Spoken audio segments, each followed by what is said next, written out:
Começou. Boa noite, camaradas. É um prazer, mais uma vez, né, poder colaborar com a Comissão Estadual de Formação, com a direção estadual do partido, trabalhando nessa disciplina, né, de Economia Política, aqui do curso de formação. Né, vocês estão fazendo o curso nível 1, e eu espero que continue depois, fazendo o curso nível 2, o nível 3, né, os estudos avançados, e que não pare de estudar nunca, né? Que é o que eu estou fazendo, né, no momento, numa pós-graduação. Bom, vamos lá. Eu vou, sem muita demora, passar aqui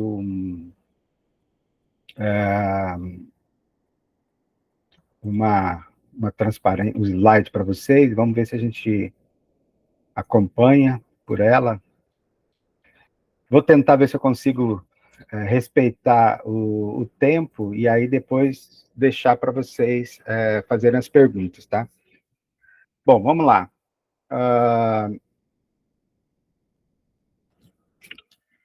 Então, esse curso nível 1, a gente vai tratar, né, como o subtítulo está dizendo aí, a dinâmica do modo de produção capitalista, mas a gente vai ver não só o modo de produção capitalista, mas a gente vai fazer um link com o que vocês aprenderam na aula passada, que foi sobre estados e classe. Então, essa fase inicial aqui tem um pouco algumas coisas que a gente vai repetir. Acho que é importante vocês lerem a apostila do SIM, né, do curso de Introdução ao Marxismo-Leninismo, e eu retirei aqui da apostila, da nossa apostila, na página 37 e na 38, uma definição do Engels, uma definição do Lenin, do que é economia política, e depois eu vou fazer uma minha, tá? Então, aqui, o Engels define a economia política, num sentido mais amplo, é a ciência das leis que regem a produção e o intercâmbio, vamos entender isso aqui como troca, né, dos meios de vida da sociedade humana. O Lenin define como estudo das relações de produção de uma sociedade historicamente determinada. Então, isso aqui é muito importante, porque, ao contrário do que o pensamento convencional, que a gente chama na economia de ortodoxo, né, eles acreditam que aquelas teorias ortodoxas elas são válidas para qualquer sociedade e para qualquer época, né?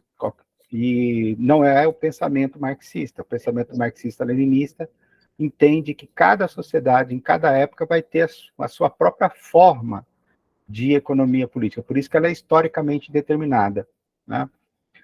No seu nascimento, desenvolvimento e declínio, tal é o conteúdo da doutrina econômica do Marx. Então, esse foi um aspecto que ressaltou aqui o Lenin. E eu procurei fazer aqui uma construção, né, desse conceito do que é economia política. Inclusive, vocês verem aqui no alto, eu trouxe a palavra em inglês, né? Meu inglês é péssimo, mas vamos lá, né? Political economy versus economics.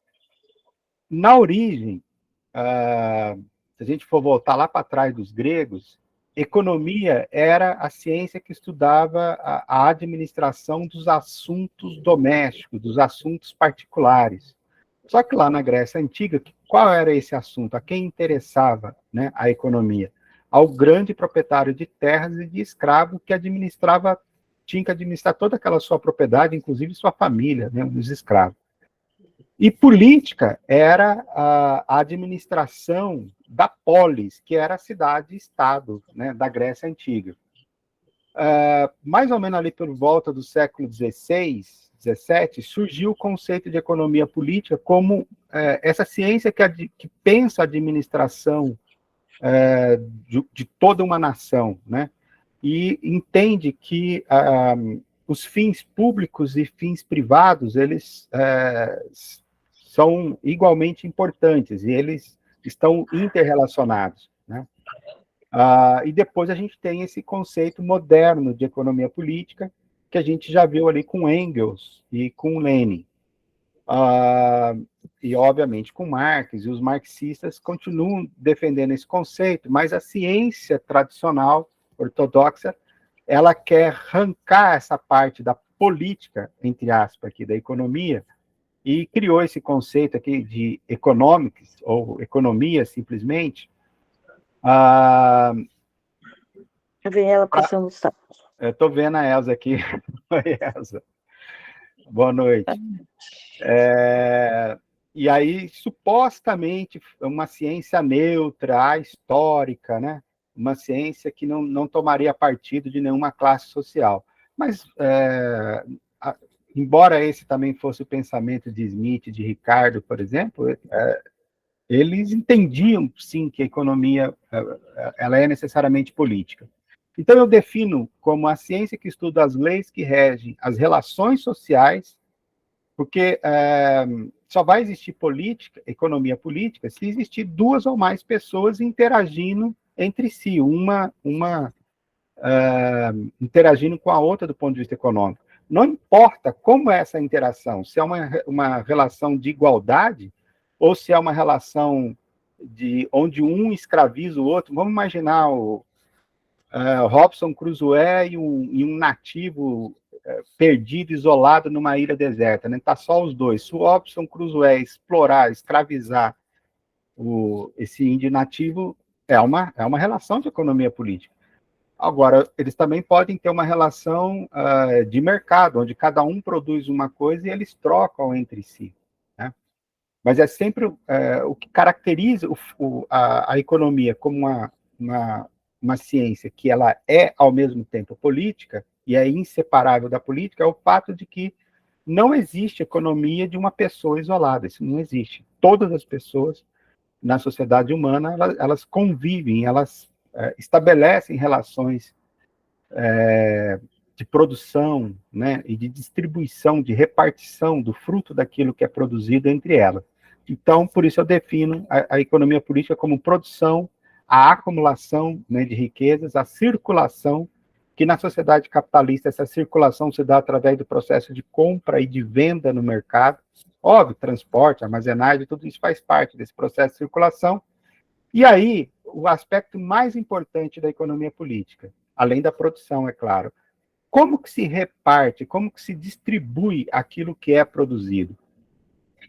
E essa versão ortodoxa da ciência econômica, que está definida aqui embaixo, né? Economia é a ciência da administração dos recursos escassos e suas aplicações em fins alternativos de acordo com a necessidade humana. Ela diz o seguinte, olha, dado a renda que a gente tem que escolher onde a gente vai aplicar essa renda, ou dado os fatores de produção que a gente vai ter que escolher onde a gente aplica isso, se produz mais de uma mercadoria ou de outra, né? Tenta fazer dessa forma. Então, aqui, nessas nossas figuras, a gente tem um pouquinho da economia política, né? A gente tem aqui uns agricultores plantando trigo, esse trigo depois vai ser transformado em farinha, né, pelos moleiros. A gente tem aqui um pecuarista tirando leite da vaca, depois os queijeiros aqui vão fazer um queijo. Nós temos um outro cuidando de um porco, e a gente tem um trabalhador depois vai fazer uma calabresa. Nós temos um que está fazendo, cuidando do tomate, está colhendo tomate aqui, e finalmente a gente tem um pizzaiolo.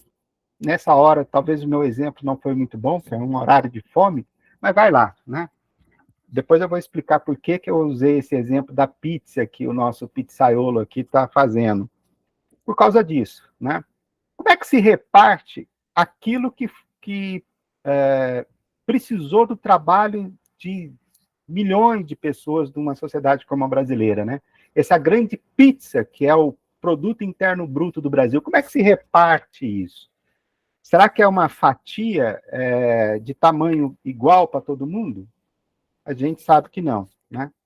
Então, se a gente for ver como é que se reparte essa pizza brasileira aí, da produção brasileira, a gente vai ver que é o seguinte, os 10% mais ricos da população brasileira fica com 51,9%, com 56% de toda a renda, de todo o PIB do Brasil. Ou seja, 10% mais ricos da população fica com 56% de toda a renda do país. Uma classe intermediária aqui, formada por 40% da população, ela fica com 32,7%. E metade da população, a metade mais pobre da população, ela fica com apenas 11,5% de toda a renda nacional. Esses são dados de 2019. Então, a gente percebe o quê? Que há uma enorme concentração de renda na sociedade brasileira. Essa concentração de renda ela é característica de sociedades divididas em classes, então não é só o capitalismo, não é só o Brasil. Isso era válido para o feudalismo, o escravismo antigo, novo, né? Ela é válida para os países ricos, para países pobres. Agora, é óbvio que, no caso particular do Brasil, o Brasil, quando ele não é o primeiro colocado, ele é um dos primeiros colocados. A concentração de renda no Brasil ela é superior a outros países. Então, aqui a gente pode ver um pouquinho, um outro dado também aqui sobre essa questão da participação da renda, né?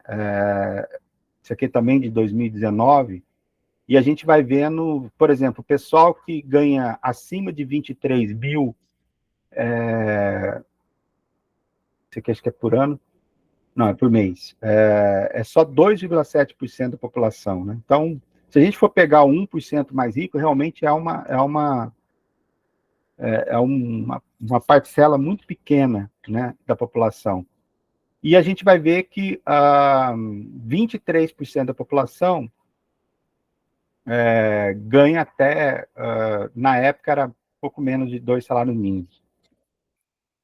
Essa concentração, do ponto de vista econômico, essa concentração de renda, ela também se reflete na concentração de poder político. Vocês tiveram aula de Estado e classes, e vocês viram que ali só existe o Estado porque a sociedade está dividida em classes, e o Estado, na concepção marxista, ele sempre é vamos assim, a instituição que favorece, pela força ou pela ideologia, ou pela política, a classe economicamente dominante. Então, a classe que domina economicamente também é a classe que domina politicamente.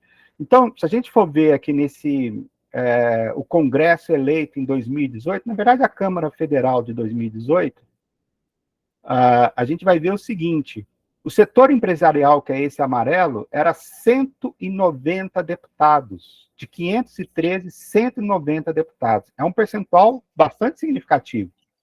É mais de um terço da Câmara. Só que o número de empresários que existe no Brasil é extremamente pequeno. Os ruralistas são 257, né? É quase a metade, de 257 em 513. É um número absurdo, essa representação dos ruralistas na Câmara Federal de 2018. Por que será que eles têm tanta representação assim, se eles são uma parcela tão pequena da população? Eu acho que, no caso dos ruralistas, que não deixam de ser empresários, mas aqui está destacado, eu acho que é porque o poder político no campo, ou nas pequenas cidades, ele é mais forte do que nas grandes cidades. Se a gente for pegar a bancada de trabalhadores assalariados, era 46 deputados e deputadas. É menos de 10%. Então, a gente vê uma inversão, né? A grande maioria da população é subrepresentada politicamente. Então, isso é um pouco reflexo aí da corrente política. Um dado interessante aqui, é um dado antigo, mas olha só o que aconteceu em 64. Vinha caindo a participação do 1% mais rico, desde que lá na década de 40, o Vargas criou a consolidação das leis trabalhistas, salário mínimo, aquelas coisas todas, a gente vai falar disso depois. E olha como a participação do 1% mais rico na sociedade brasileira caiu aqui de próximo de 23% para algo um pouquinho acima de 5% a participação do 1% mais rico na renda. Então, logo depois, o que acontece? Um golpe militar que eleva, né, a participação do 1% mais rico na divisão do bolo da pizza do produto interno bruto. Então, a gente vê aqui claramente, né, que quando as classes mais ricas elas começam a perder a participação econômica dela, elas dão um jeito, mesmo que seja através de uma ditadura violenta, como foi a ditadura militar no Brasil, para recuperar o seu poder econômico. Né? Isso é muito nítido, isso. Né? Que por mais que a gente possa ter uma democracia formal, em última instância, o Estado sempre vai dar um jeito de defender a classe dominante. Isso aqui também é um pouco revisão do que vocês viram na aula de Estado e classes, né? Mas só vai ser importante para a gente entender melhor a aula de hoje, do ponto de vista econômico. Então, vou destacar mais o aspecto econômico do que o aspecto político. Uma determinada formação social, uma determinada formação socioeconômica, como a nossa formação socioeconômica, chamada Brasil do século XXI, ela vai ter sempre uma infraestrutura, que é a base econômica da sociedade, e uma superestrutura. Né? Já vou falar dela. Essa base econômica da sociedade, ela tem sempre um modo de produção dominante. O modo de produção dominante na nossa formação social, socioeconômica, chamada Brasil, é o modo de produção capitalista. Não quer dizer que só existe a forma capitalista de se produzir, de se trabalhar, de se gerar bens e serviços úteis para a nossa necessidade. Existem outras formas de produção arcaicas, ou, quem sabe até, arcaicas tipo sociedades tribais, indígenas, que ainda vivem de forma primitiva, por exemplo, ou produção artesanal, né? Seria outro exemplo, mas, quem sabe, formas mais avançadas, como a forma cooperativa, né? Poderia ser entendida, ou pelo menos é entendida como uma forma intermediária em relação a uma sociedade socialista. Mas esse modo de produção, enfim, ele é composto, né, por uma relação dialética entre as forças produtivas e as relações sociais de produção. As forças produtivas são a força humana de trabalho e os meios de produção, que são todos os meios materiais que os homens utilizam para produzir, que as pessoas, né, os seres humanos, utilizam para produzir as mercadorias. Então, por força de trabalho, a gente vai entender a nossa habilidade, o nosso conhecimento, a organização, né, para o trabalho. Né? É trabalho individual, é trabalho coletivo, há uma divisão especializada do trabalho, onde cada um faz uma tarefa diferente, ou todos fazem a mesma tarefa. Isso tem a ver com a questão da organização e a questão também da técnica utilizada. O ser humano ele está sempre buscando mais conhecimento para desenvolver a sua força de trabalho, e à medida que o ser humano desenvolve a sua força de trabalho, ele desenvolve também os meios de produção. Né? E esses meios de produção, esses meios materiais que os homens, que as pessoas, que os seres humanos, né? Homens, mulheres, enfim, usam para produzir, são os objetos de trabalho e os meios de trabalho. O objeto de trabalho é aquilo que vai ser transformado pelo trabalho em alguma coisa diferente. Né? Por exemplo, os objetos naturais. O que é objeto natural? Aquilo que a natureza fez, que o homem não colocou a mão. Então, uma árvore de uma floresta natural é um objeto natural. A partir do momento que o homem foi lá, derrubou aquela árvore, né, cortou os galhos e extraiu o tronco, aquele tronco passou a ser uma matéria-prima que vai para a serraria, lá é transformado em tábuas, e essas tábuas ou lâminas de madeira poderão ser transformadas em móveis e outras coisas. Né?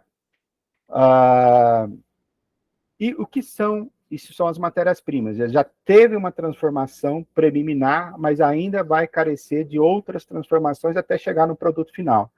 E as matérias auxiliares são aquelas coisas que não aparecem no produto final, que são também totalmente transformadas, destruídas no processo de produção, mas que, como eu falei, não aparecem no produto final. Então, por exemplo, a gasolina da motosserra que derrubou a árvore, ela é a matéria auxiliar.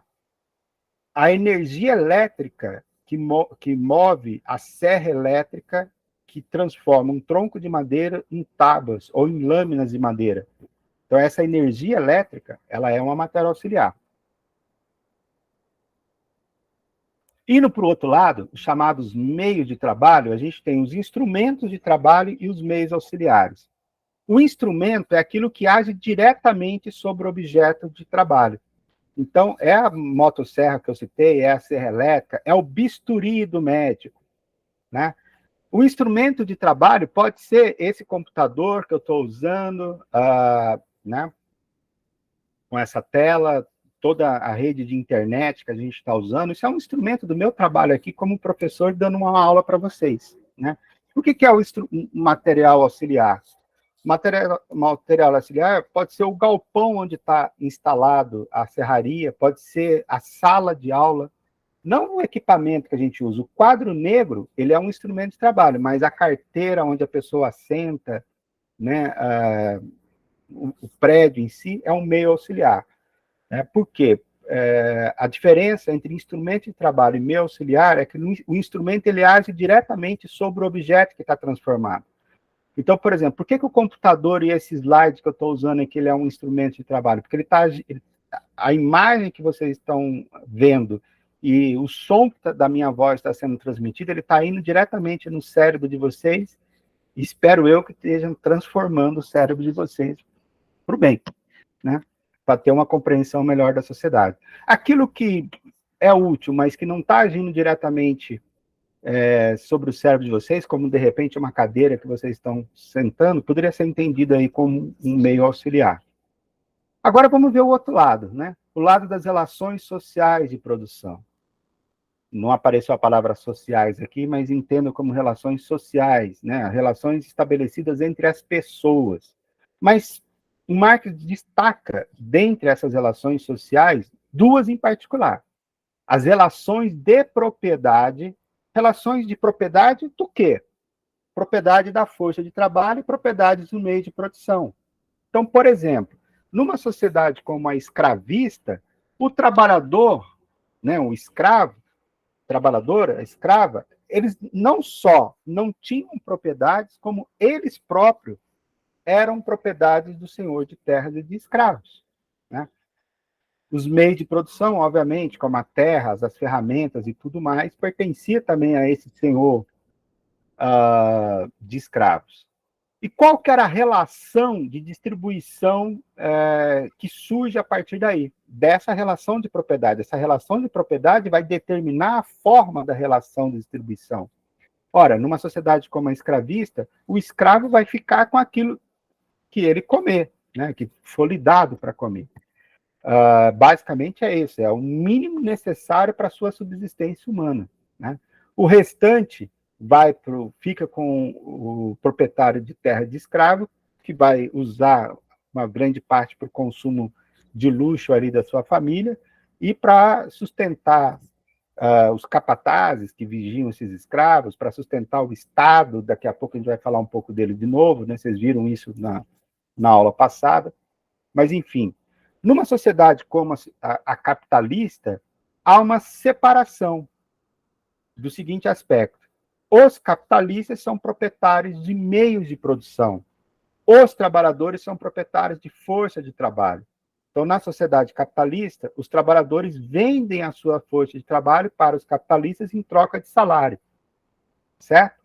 Os capitalistas depois vendem uns bens, né, e serviços, ou seja, as mercadorias para os trabalhadores, de forma a cobrir o que eles gastam em salários e ter um lucro. Então, a relação de distribuição tipicamente capitalista é a relação onde quem é proprietário da força de trabalho fica com o salário, que é o mínimo necessário para reproduzir sua força de trabalho, e quem é proprietário dos meios de produção, ou seja, agora transformados em capital, fica com o lucro.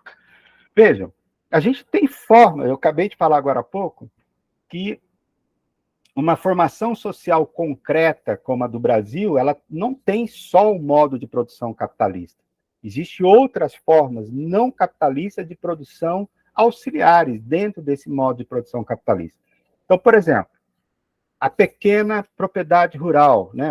Vamos imaginar um assentamento de ex-sem terras que receberam um pedaço de terra aí pela reforma agrária, e aí eles são donos daquela terra, eles são donos dos meios de produção, das ferramentas que eles utilizam, e eles ali não vão ter, eles vão ter um processo de trabalho onde eles não vão ter uma relação de exploração capitalista desse trabalho, pelo menos nessa atividade de produção. Óbvio que eles vão estar numa relação comercial desigual com os atacadistas ou com a indústria que vai comprar os produtos rurais que eles produzem. Né? Mas aí é uma outra forma de exploração que não necessariamente é uma exploração comercial, não necessariamente uma relação de trabalho capitalista. Né? Então, só para a gente poder diferenciar. Um pouco sobre os modos de produção na história. Né? Acho que vocês viram um pouco disso na aula de Estado e Classe, mas eu vou dar uma recapitulada para vocês entenderem principalmente os aspectos econômicos e as revoluções que podem surgir a partir daí. Primeira sociedade comunal primitiva. A gente está vendo aqui esse desenho, né? A gente vê aqui caçadores com uma caça, um outro aqui tirando a pele, né, do animal num outro momento, a Índia aqui, sei lá, né, a mulher primitiva pegando essa pele, esticando ela para curtir, enfim, uma outra aqui fazendo uma roupa dessa pele, alguém, né, fazendo a comida, um outro aqui fazendo um pedaço de ponta de lança. A gente está vendo aqui uma lança, que é uma arma de caça, né? Enfim, nós estamos vendo uma sociedade tribal, né, comunal primitiva, onde cada um exerce aqui alguns tipos de atividades. E, de certa forma, há uma certa divisão sexual de trabalho, ou melhor dizendo, uma divisão por gênero do trabalho nas sociedades primitivas. Né? Em geral, nessas sociedades primitivas, os homens cuidavam da caça, da pesca e da proteção, né, dessa aldeia, né, dessa sociedade contra inimigos humanos ou animais, né? E as mulheres normalmente cuidavam da criação, dos cuidados com as crianças, de confecção de roupa, de preparar os alimentos e de alguns outros tipos de objetos. Então, a gente vê aqui, né,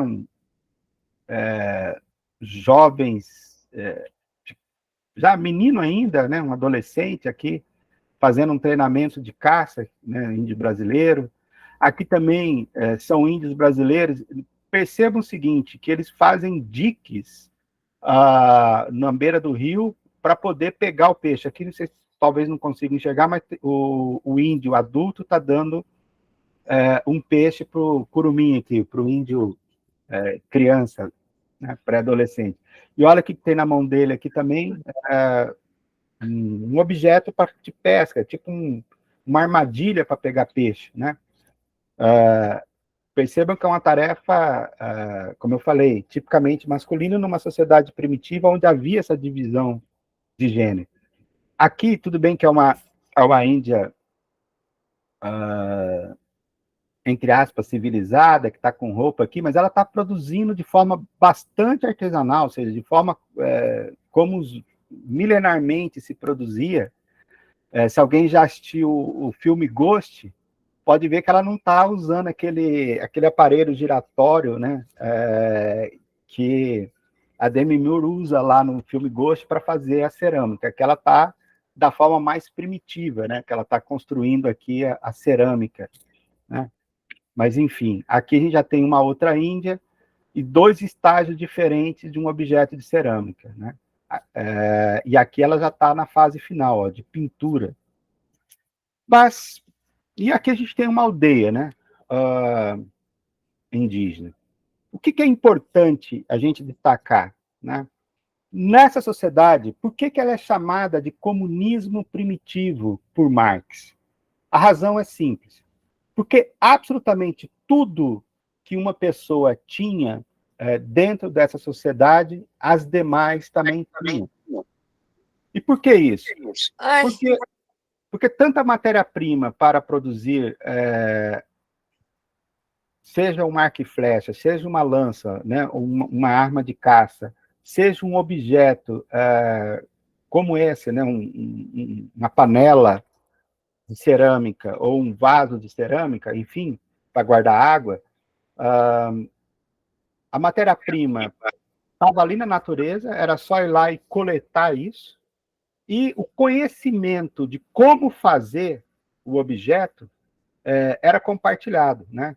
Quando o ser humano, o primeiro ser humano que aprendeu a fazer o fogo, ele não patenteou isso, como numa sociedade capitalista, e passou a cobrar royalties, ou então ganhou do Estado um monopólio para usar aquela tecnologia durante um tempo. Não, né? Automaticamente ele compartilhou aquele conhecimento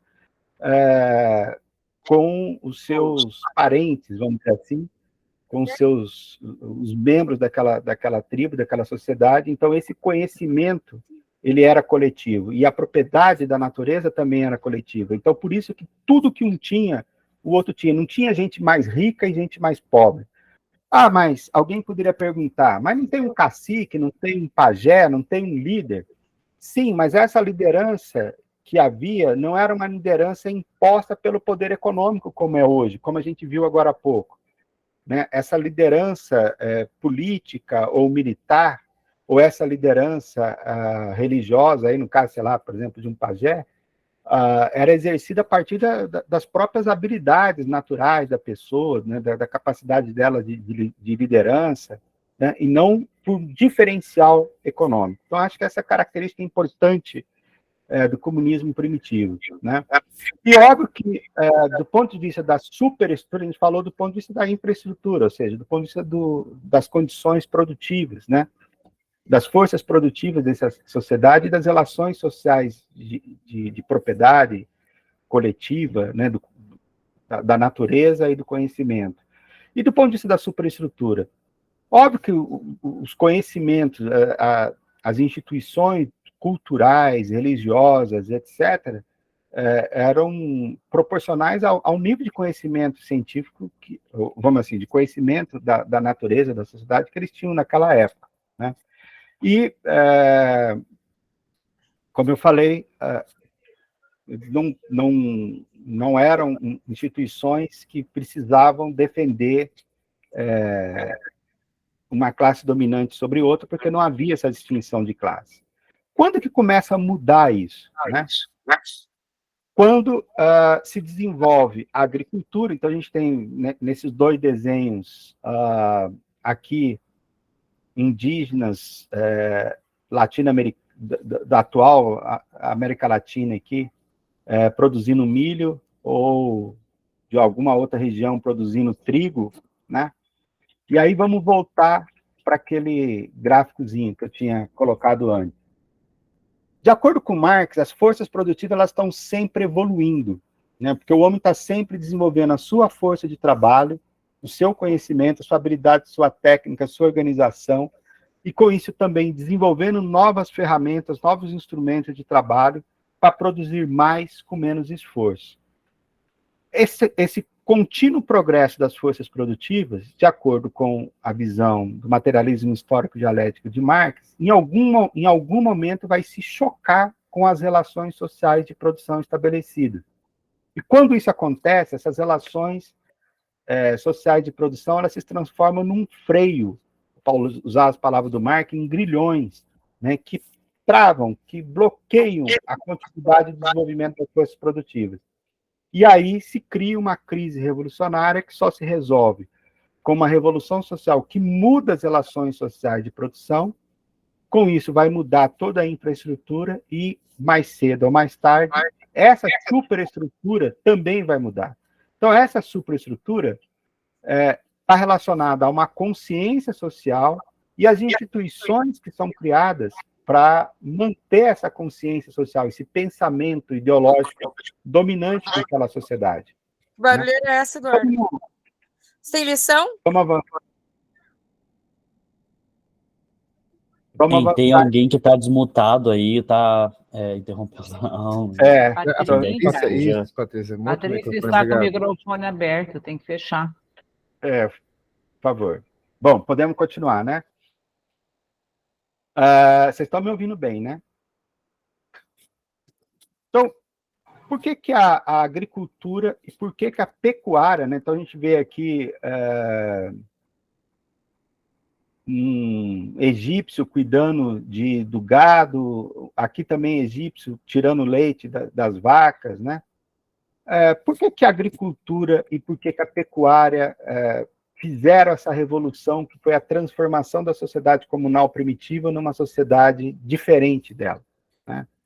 Que vai acabar se tornando a sociedade escravista, né? E aqui a gente pode ver, numa sociedade escravista, capatazes aqui do proprietário de terra e de escravo, com chicote na mão, vigiando e açoitando, né, os escravos, para que aqui a gente vê não alguns produzindo tijolos, outros cuidando aqui da colheita de trigo, né? Por que isso foi possível na sociedade?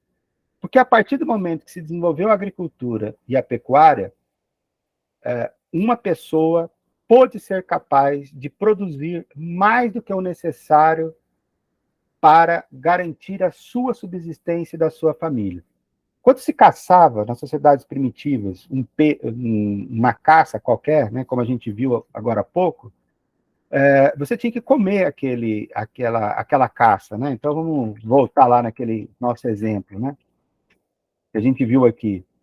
Pensa caçar um veado que nem esse aqui, teria que comê-lo, né? E teria que repartir isso com os outros, porque senão aquela carne ali ia estragar, né? Enfim, a gente viu que no caso da pesca, por exemplo, geralmente era um trabalho também coletivo, né? Assim como a caça, e o fruto disso também era compartilhado. Não havia sequer a ideia de acumular riqueza, porque como é que você vai acumular a caça? Ela vai apodrecer, né? E não tinha como acumular. Raízes e frutos é a mesma coisa. Você coletava esses raízes e frutos na natureza e você tinha que prepará-los, cozinhá-los e comê-los, senão eles iriam estragar. Mas a partir do momento que um homem aprendeu a plantar, colher, secar e armazenar grãos como trigo, como arroz, né, como feijão, como soja, como milho, etc., ele conseguiu encontrar uma forma de estocar riqueza, né, na forma desses alimentos. E no caso de animais, de estocar os animais vivos. Mortos você tinha que comer, mas vivos, né, era uma forma de estocar riqueza e garantir a sua subsistência, da sua família, inclusive dos seus herdeiros, se esse rebanho fosse grande, né, porque ele se reproduz, obviamente, né.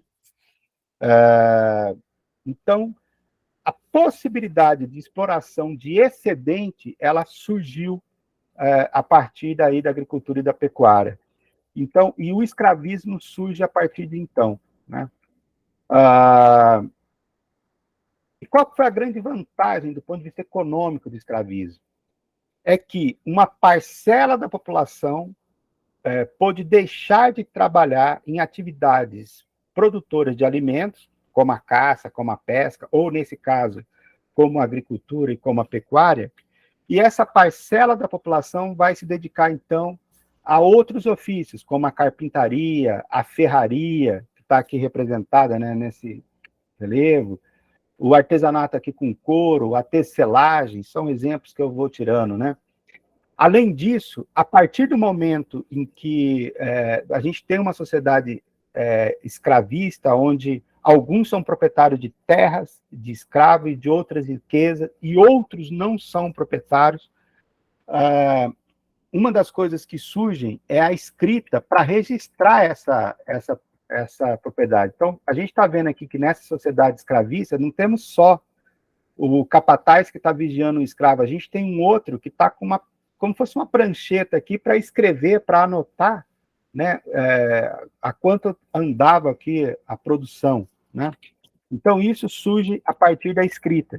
E também vai se desenvolver a ciência. Então, aqui a gente está vendo um escrito de Aristarco de Samos, né? Foi o primeiro cientista a pensar que o Sol, que é essa bola maior, né, que a Terra, desculpe, gira em torno do Sol e que a Lua girava em torno da Terra. Então, essa bola menor aqui é a Lua, essa bola do meio é a Terra, né? Então, isso 200 e poucos anos antes de Cristo, né? O teatro, as artes, tudo isso veio com a sociedade escravista, porque uma parte da sociedade pôde se dedicar a essas outras tarefas que não a tarefa de produção de alimentos. Óbvio que você vai ter uma sociedade desigual, né? Uma sociedade onde você vai ter, como aqui no caso do Egito, um faraó no topo da pirâmide, os nobres e sacerdotes, soldados, lá embaixo, né, na base da pirâmide, os escravos.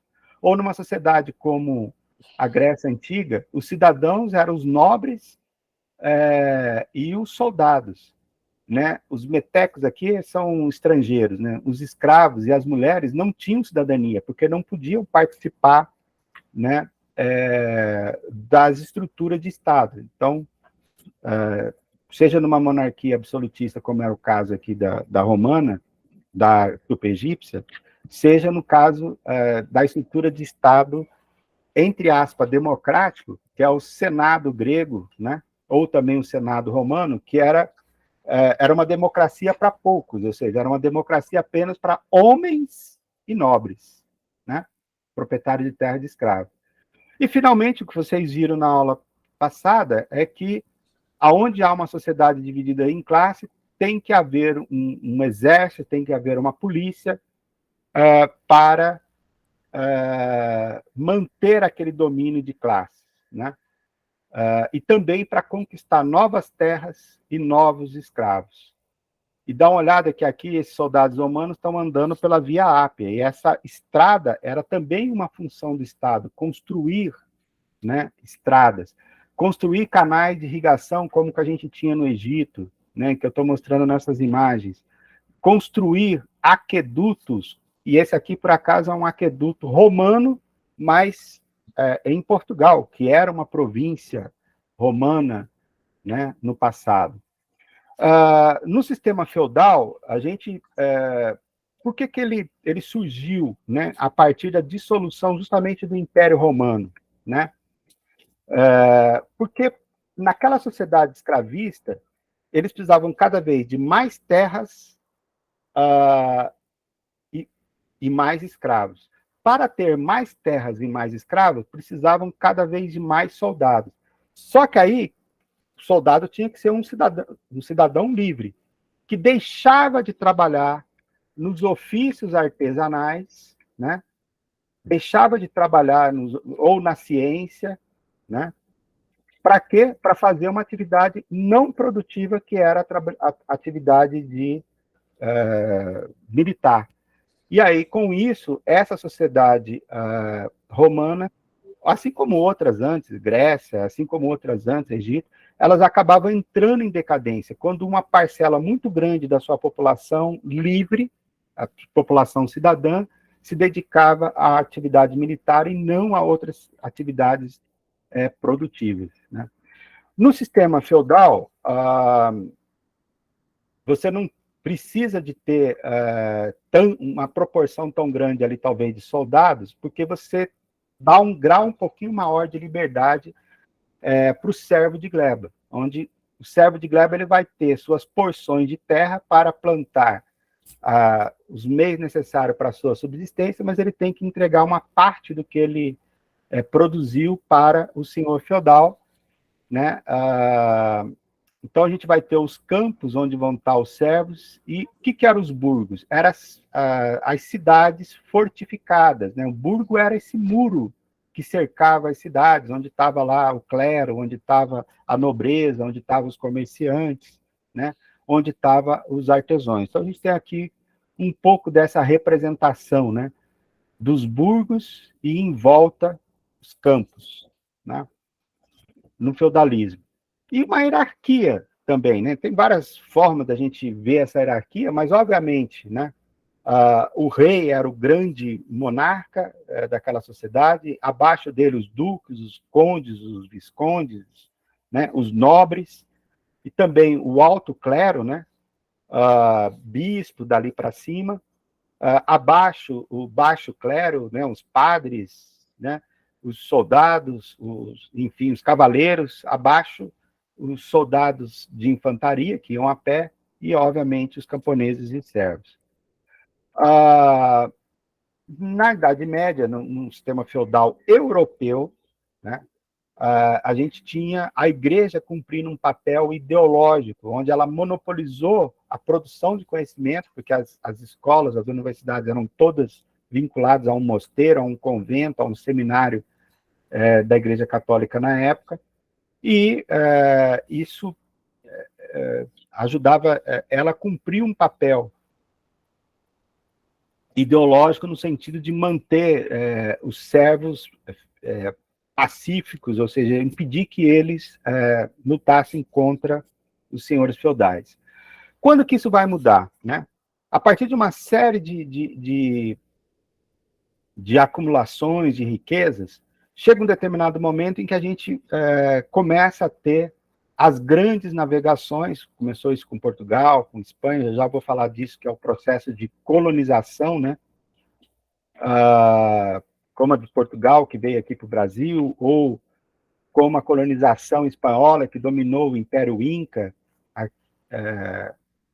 E aí, o que vai acabar acontecendo?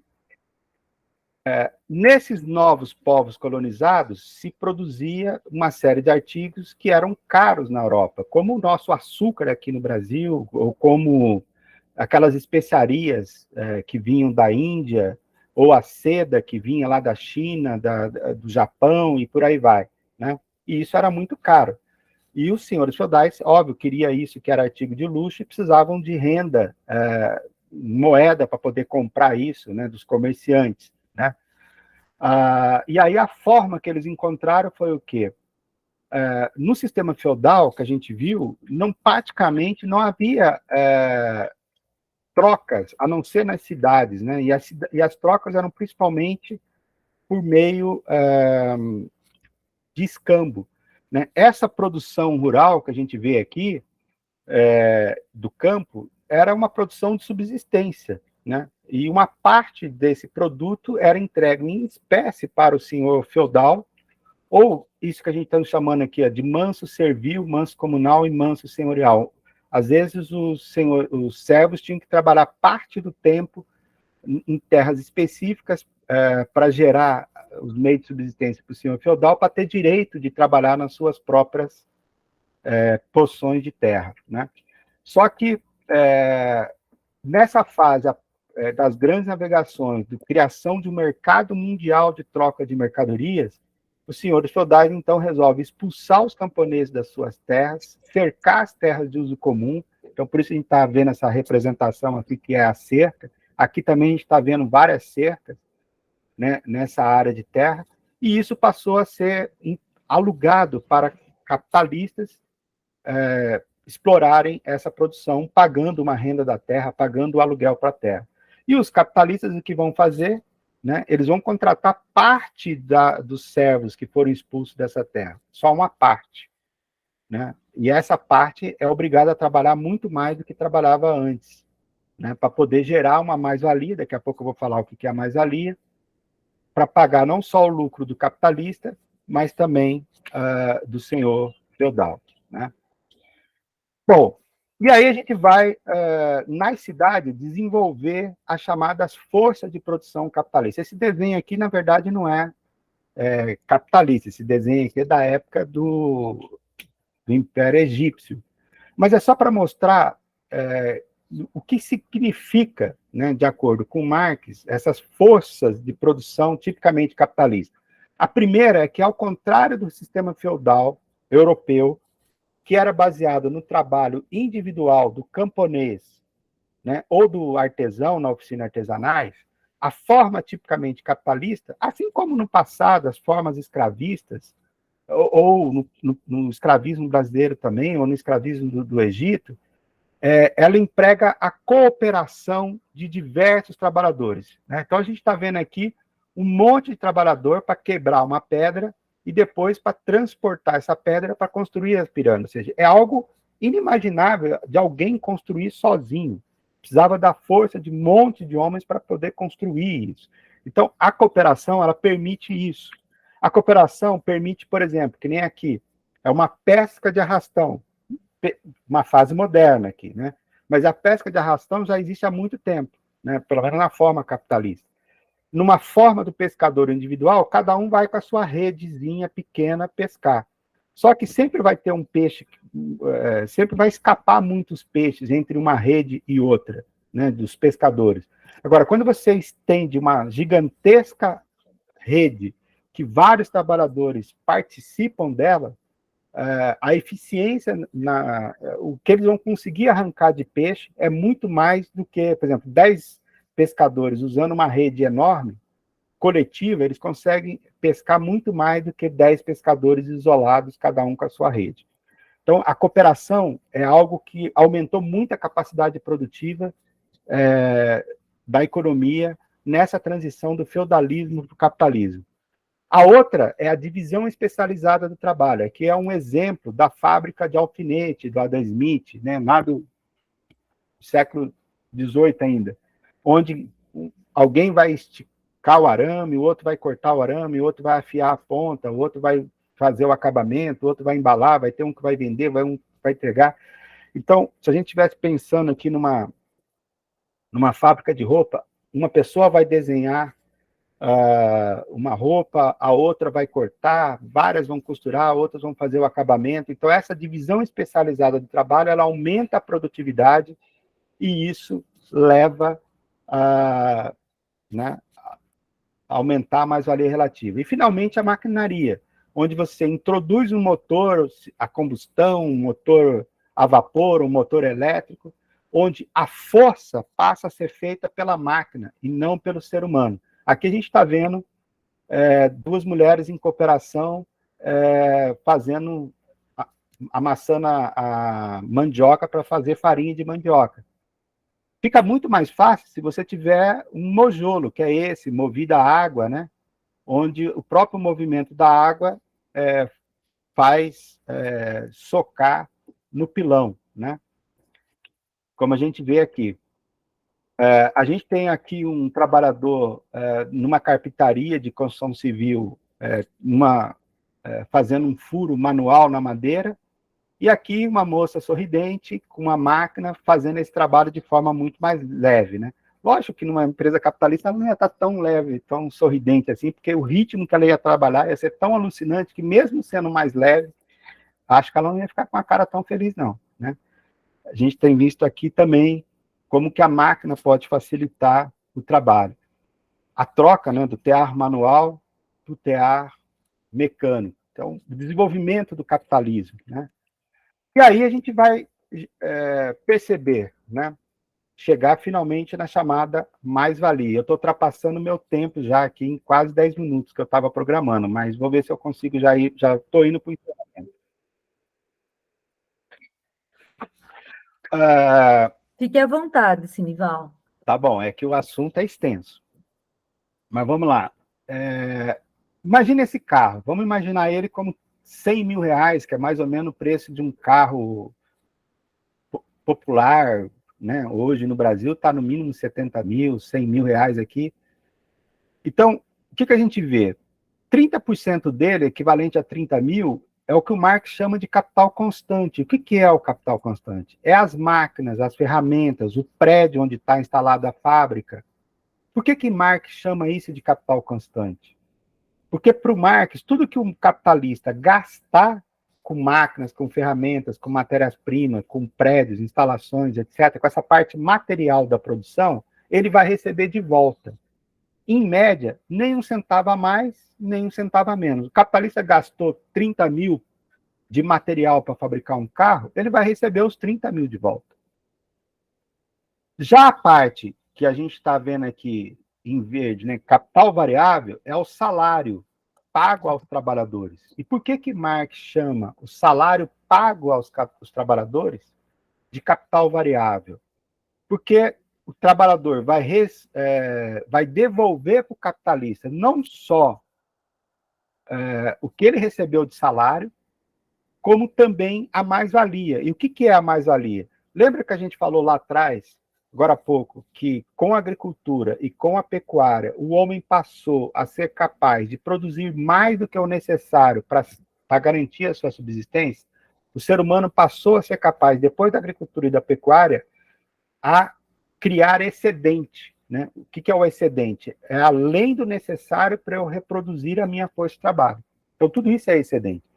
Então, o excedente aqui, no caso, é essa mais-valia, né? Nesse exemplo que está na nossa apostila, 60% do carro é excedente. Não quer dizer que esse 60% do excedente vai ficar integralmente com o capitalista, a montadora de automóveis, tá?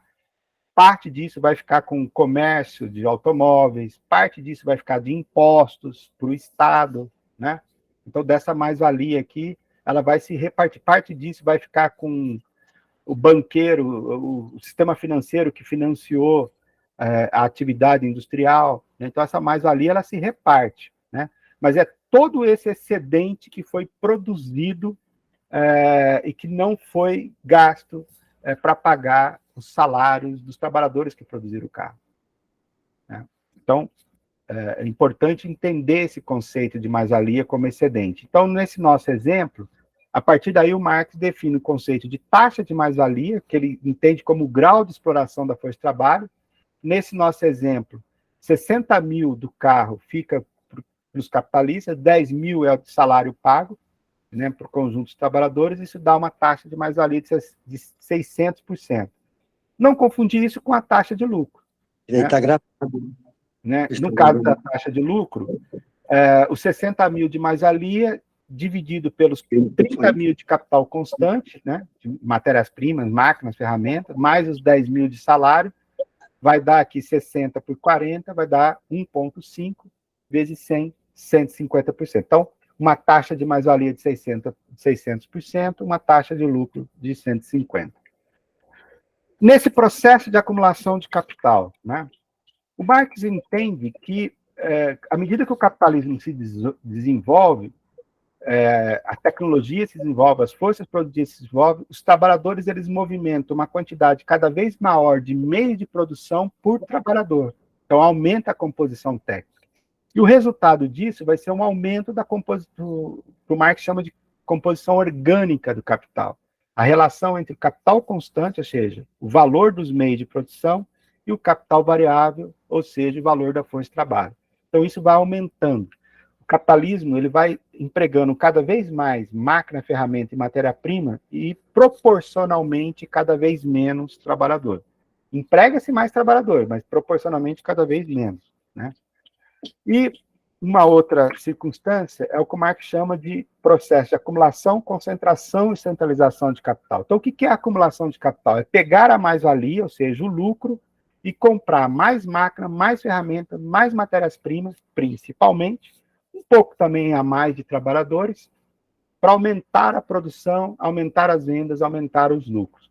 Como tem empresa que consegue fazer isso bastante, outras fazem pouco, outras, às vezes, não conseguem ter lucro, podem ter prejuízo, ou seja, essa acumulação pode ser, para algumas empresas, inclusive, uma desacumulação, há um processo de concentração de capital. Algumas empresas enriquecem mais do que as outras. E, finalmente, a gente chega à centralização de capital. O que é isso? Pelo processo de fusão entre grandes empresas, ou empresas grandes que adquirem empresas menores, empresas pequenas, ou por falência, principalmente daquelas empresas menores, mas também, às vezes, de grandes, vai reduzindo o número de empresas que existe no mercado. Marx denominou isso de centralização de capital. E aqui, gente, é muito importante a gente entender a diferença entre o método dialético, a gente estudou a aula de filosofia, primeira aula foi de filosofia, certo? E os métodos positivistas, né, os métodos metafísicos usados pelas outras ciências econômicas. A teoria microeconômica, por exemplo, ela fala de concorrência perfeita quando tem um número grande de empresas competindo no mercado. Ela fala de oligopólio quando tem um número pequeno, 4, 5 empresas competindo no mercado, até a situação de monopólio, só tem uma empresa no mercado. Só que a lógica da teoria microeconômica, como é uma lógica positivista, ela não consegue perceber como que da concorrência se evolui para o monopólio. Ela trata isso de uma forma estática. Né? Já a dialética permite tratar isso de uma forma dinâmica, ou seja, para o Marx, o monopólio é criado pela concorrência, que nem um campeonato de futebol, né?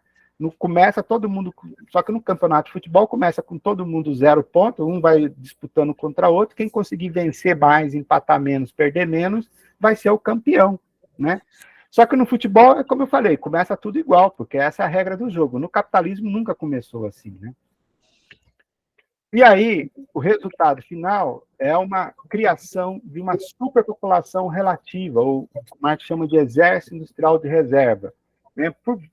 Que se dá, que é uma parcela da população que ou fica desempregada ou fica subempregada, né? Está desempregada por quê? Ou temporariamente, porque foi demitido e o capitalista resolve contratar outra pessoa para ver se essa outra pessoa é mais produtiva, é mais eficiente, ou quando a gente tem um ciclo econômico de crise, aumento do desemprego, quando a gente tem no ciclo econômico está uma fase de crescimento acelerado, diminui o desemprego, tem aqueles trabalhadores que ficam trabalhando com tecnologia ultrapassada, né? Imagine alguém hoje com máquina de escrever, né? Mas houve um momento em que se usava a máquina de escrever, não se usava ainda computador, né?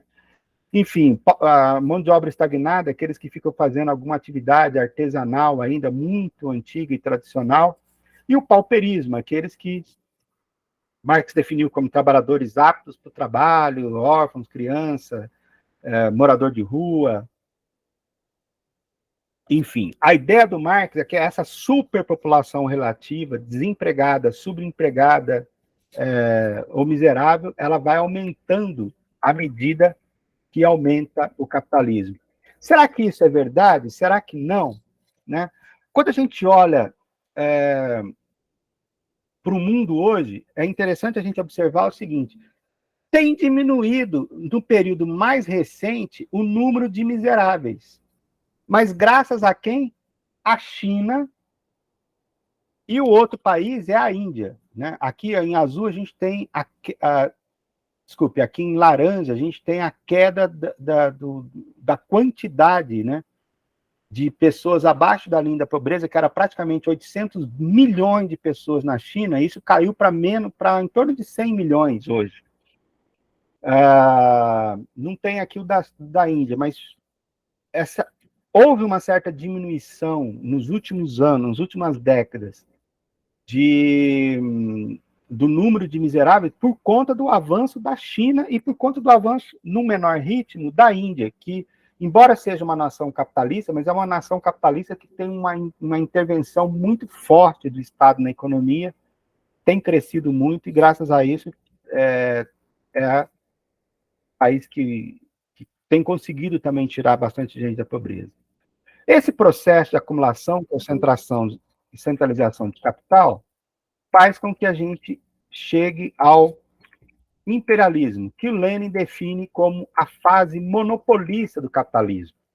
Ou seja, quando o capitalismo no mundo inteiro passa a ser dominado por um número pequeno de empresas que formam cartéis e passam a controlar o grosso, vamos dizer assim, da produção, os setores mais importantes, né, da atividade capitalista. E o Lenin coloca 5 características para isso: alta concentração do capital e da produção, formando os monopólios, o conceito de capital financeiro e oligarquia financeira, o capital financeiro pela fusão do capital bancário com o capital industrial, a importância da exportação de capital e da exploração de mais-valia como sendo mais importante do que a exportação de mercadorias. 3 formas de exportação de capital: dinheiro, que faz, né, os países ricos emprestam dinheiro para os países subdesenvolvidos e depois recebem de volta não só o principal, né, que foi emprestado, como também os juros. A exportação de capital na forma de empresas multinacionais, a gente chama de investimento externo direto, e essa empresa multinacional instalada aqui fica remetendo lucro para a sua matriz todo ano, né? E a tecnologia, a empresa multinacional que está instalada aqui, ela também paga royalties, né? A General Motors do Brasil, a Volkswagen do Brasil, paga royalties pela tecnologia que usa das suas matrizes, nos Estados Unidos, na Alemanha, etc. a repartição do mundo entre os grandes cartéis de empresas, né, multinacionais, e a conclusão territorial do mundo entre as grandes potências. Então, como o Lenin escreveu isso em 1916, e já não tinha mais território no mundo que não fosse zona de influência ou colônia da Inglaterra, dos Estados Unidos, da Alemanha, do Japão, para que esses países pudessem crescer, eles tinham que roubar, entre aspas, a colônia ou área de influência do outro país. Como que se faz isso? Primeira Guerra Mundial, Segunda Guerra Mundial, teremos uma Terceira Guerra Mundial? O risco, dentro da teoria do Lenin, da gente ter uma Terceira Guerra Mundial, se a gente não acabar com o capitalismo antes, é muito grande. Tá? Sem querer fazer alarme. As consequências do imperialismo para o Lenin, né? O desenvolvimento desigual, né? Alguns países crescem mais rápido, outros crescem menos. O Lenin percebeu até a possibilidade de países como o Brasil, né, crescerem mais rápido, mas como a gente cresceu rápido, mas com empresas multinacionais, a gente não conseguiu, mesmo tendo crescido mais rápido que Estados Unidos e outros países, pelo menos de 1930 até 1980, resolver problemas como gravíssima concentração de renda, gravíssimo nível de pobreza. Então, por conta disso, o movimento revolucionário mundial se desdobra em duas vertentes, que se reforçam, né, mutuamente. A luta do proletariado contra a burguesia nos países centrais e a luta anti-imperialista em países coloniais ou dependentes, como é o caso do Brasil. Na opinião do Lenin, forma-se uma aristocracia operária nos países ricos, desenvolvidos e imperialistas. E isso freia a possibilidade, ou atrasa a possibilidade de revolução socialista nesses países.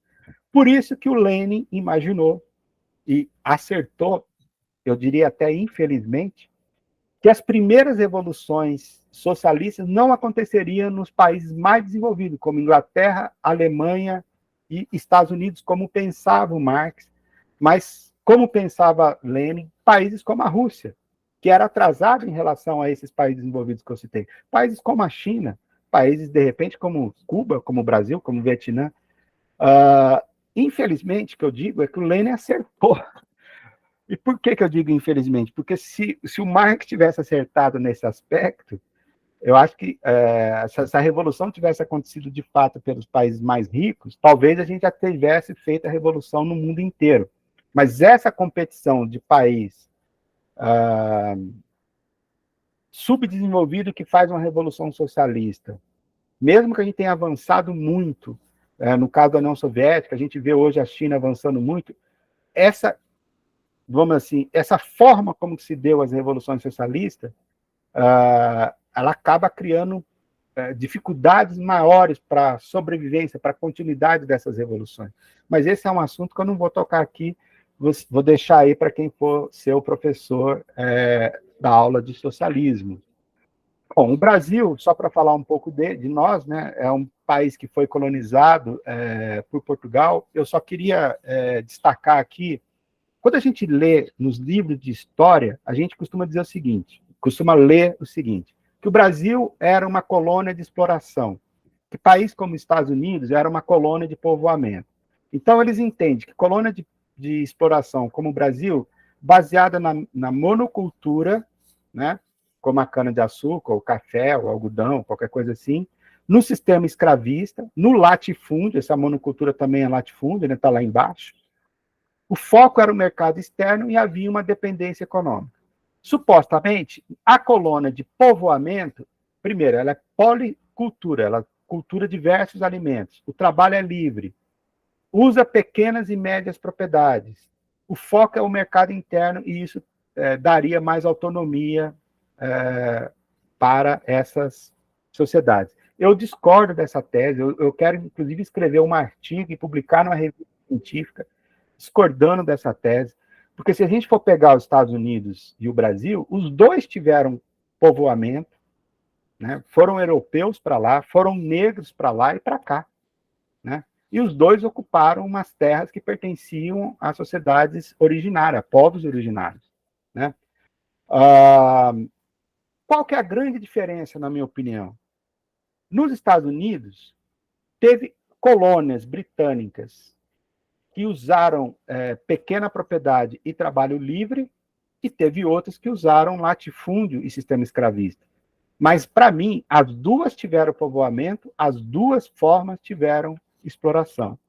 Então, aqui são as colônias em rosa aqui, britânica nos Estados Unidos, tá?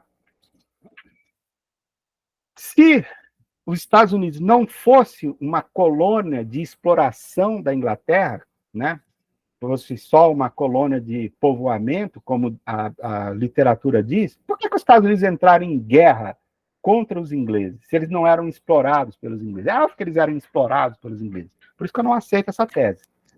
Então, para mim, o fundamental era minifúndio, trabalho livre, latifúndio versus trabalho escravo. Aqui, são alguns anos depois da independência dos Estados Unidos. O que a gente observa? Esses em rosa, mais ao sul, eram colônias tipo a do Brasil, latifúndio, trabalho livre, monocultura de exportação. Esses em azul, que a gente está vendo aqui mais ao norte dos Estados Unidos, eram um outro tipo de colônia, todas britânicas, nos Estados Unidos, mas esse em azul era minifúndio, trabalho livre, policultura, mais voltada para o mercado interno. Né? Qual foi o resultado? Depois da independência dos Estados Unidos, um século depois, vem lá um republicano e fala, vamos acabar com essa história aí de escravismo, porque o capitalismo exige trabalho livre. Os do Sul quiseram não aceitar, falaram, não, vamos manter a escravidão, vamos fazer uma guerra aqui. Né? Foram derrotados pelo Norte, por quê? Porque o Norte produz arma, tinha indústria, porque o minifúndio e o trabalho livre favorece a indústria. O latifúndio, monocultura de exportação e trabalho escravo não favorece a industrialização. Por isso que quando o Norte e o Sul entraram em guerra, quem venceu foi o Norte. Né? A guerra nos Estados Unidos, que acabou com a escravidão lá. Se a gente pegar o Brasil, a gente vai ver o seguinte, todos os estados do Brasil, isso aqui é um mapa de concentração de terra. Quanto mais escuro, mais concentrada é a terra. Quanto mais claro, menos concentrada é a terra. Reparem que a terra menos concentrada, de todos os estados do Brasil, o que tem menor concentração de terras é Santa Catarina. E olha só, aqui é o gráfico do coeficiente de Gini, que é a concentração de renda. E aí a gente vai ver que Santa Catarina é o estado do Brasil com a menor concentração de renda, que é essa área mais clara. Os estados do Nordeste é onde tem a maior concentração de renda, o do Norte aqui também, essa área mais escura aqui. Ó. E justamente o estado que tem a menor concentração de renda, que é Santa Catarina, é um dos estados que tem o maior, aqui também, ó, menor concentração de renda, a área mais clara. É o estado que, fora São Paulo e fora o Distrito Federal, é o estado que tem o maior índice de desenvolvimento humano, né, do Brasil. Então, o que a gente vê, se a gente fosse pegar os Estados Unidos, eu tinha esse dado, mas eu não, por tempo, a gente ia ver exatamente o seguinte, que nos Estados Unidos, aonde que a população, em geral, tem menor desigualdade de renda e é mais rica? No Norte, minifundista, com trabalho livre, enquanto que aonde é mais pobre, até hoje, é onde era latifundiário e escravista. Então, eu acho que o exemplo dos Estados Unidos mostra muito bem que não é o fato de, porque foi Portugal que colonizou a gente, porque foi os ingleses que colonizaram eles, porque os ingleses colonizaram de dois jeitos. Um jeito deu certo, entre aspas, né? Do ponto de vista do desenvolvimento. Teve um melhor desenvolvimento futuro, o outro não. O outro foi igual o Brasil. Hoje não está igual ao Brasil porque virou um país só. Né? Aí a gente passou por diversos ciclos, mas eu queria finalizar aqui com a Revolução de 30. Né? O Brasil só deixou de ser uma nação basicamente primária exportadora a partir da Revolução de 30 com o governo Vargas. Né? Ele teve mudanças, tanto do ponto de vista político, né? Como o Código Eleitoral de 1932, de 32 também, a partir daí que as mulheres puderam votar no Brasil. Ele criou uma estrutura de Estado burocrático de tipo weberiano. Veja, de tipo weberiano significa que é de tipo liberal burguês. E, né, o pessoal hoje quer fazer reforma administrativa para acabar com a estabilidade do emprego do servidor público, mas isso é uma característica capitalista, burguesa, no seguinte sentido, de que um presidente, um governador, um prefeito, quando entra no governo, não tira todo mundo que está lá e coloca os seus apoiadores de campanha naqueles cargos. Então, um Estado tipicamente burguês, você vai ter servidores públicos profissionais, recrutados via concurso. Isso foi estabelecido no Brasil a partir da Revolução de 30, né? E o Estado também vai criar uma nova relação capital-trabalho, né? Como criou o salário mínimo, cria um sistema, Instituto Nacional de Aposentadoria e Pensão, que vai ser precursor do INSS, vai criar em 43 a CLT, né? E vai criar também uma série de investimentos do Estado em empresas estatais. Ele criou a Vale do Rio Doce para fazer mineração, criou a Companhia Siderúrgica Nacional para fazer aço, criou a Fábrica Nacional para produzir motores e automóveis e caminhões, e mais tarde vai criar a Petrobras.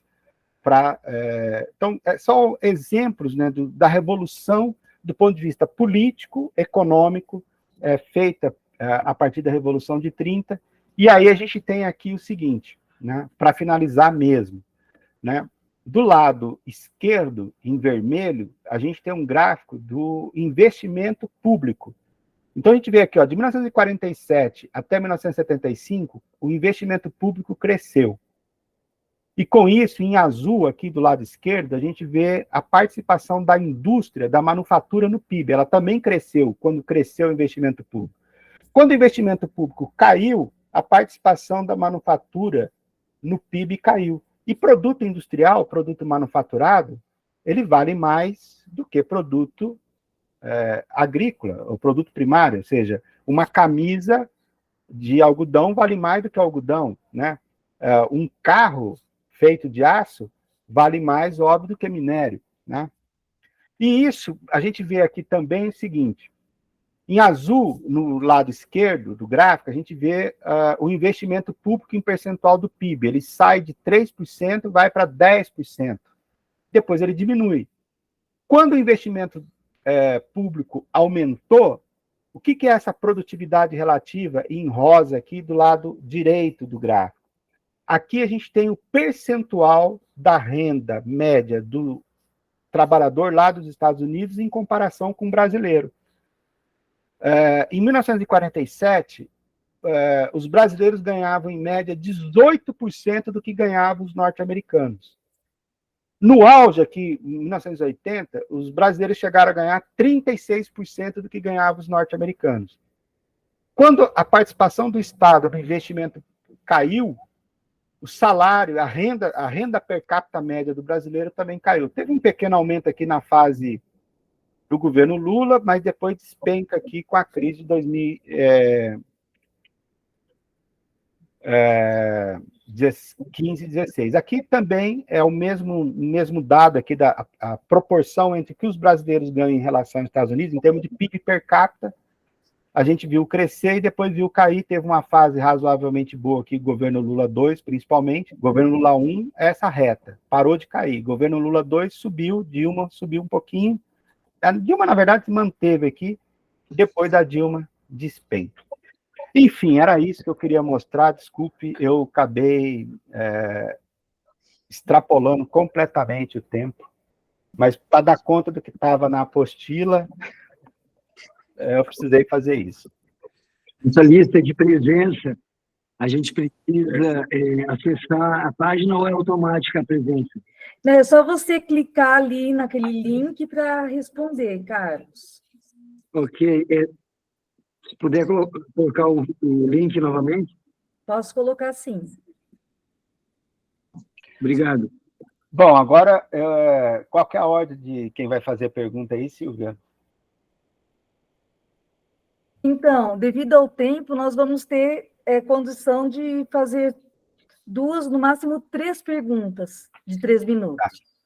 E depois, até às 8h30, você fecha já respondendo. O Cláudio Ribeiro já levantou a mão, Daí, se duas camaradas, dois camaradas ainda quiserem fazer alguma pergunta, ainda tem condição. Cláudio, você pode ficar à vontade. Ok, Silvinha, um beijo para você, mais uma vez parabenizando.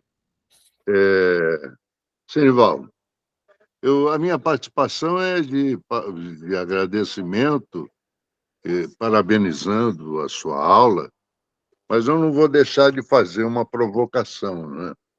Uhum. Eu acho que Marx tem um papel imenso, porque a força das ideias dele continua viva. Agora, isso não quer dizer, evidentemente, que ele tenha pensado a humanidade do seu tempo até o fim. O que a gente percebe, de uma certa forma, Senival, que ultimamente o Marx tem sido, muitas vezes, crucificado dentro de uma possível revisão que vem ocorrendo no pensamento socialista. Isso no mundo inteiro, principalmente em função das experiências que tivemos no socialismo real. Aí eu pergunto para você, você acha, ou melhor, para você, qual seria o papel do Marx hoje, na economia de hoje, em especial num país como o Brasil? Mais uma vez, parabéns e aceite as minhas provocações. Ok, obrigado. Eu vou responder ou a gente faz todas as perguntas e responde de uma vez, Silvia? Acho que é melhor, né? É melhor. Nós temos apenas o Cristi que vai fazer uma pergunta e Cristi. depois você já pode responder. Cristi, fique à vontade. Boa noite, Senival, tudo bem? Os camaradas todos. Senival, queria só que você explicasse um pouco mais, né? A questão da mais-valia relativa, mais-valia ou mais-valor, né? Absoluta, e agora também tem se denominado mais-valia coletiva, né? E também falasse um pouco mais da mais-valia, né? A taxa da mais-valia e a taxa de lucro também, queria entender um pouco melhor isso. Obrigado. A Elza também vai fazer uma pergunta. Elza, por favor, fique à vontade. Obrigada, Cristi. Boa noite, estão ouvindo? Tá. Bom, primeiro quero saudar o Senival, parabenizar pela importante explanação, foi muito didática e também de um conteúdo fundamental, né? Ele facilitou a compreensão dos conteúdos marxistas de uma forma compreensível. Então, queria aqui parabenizar pela sua aula, viu, Senival?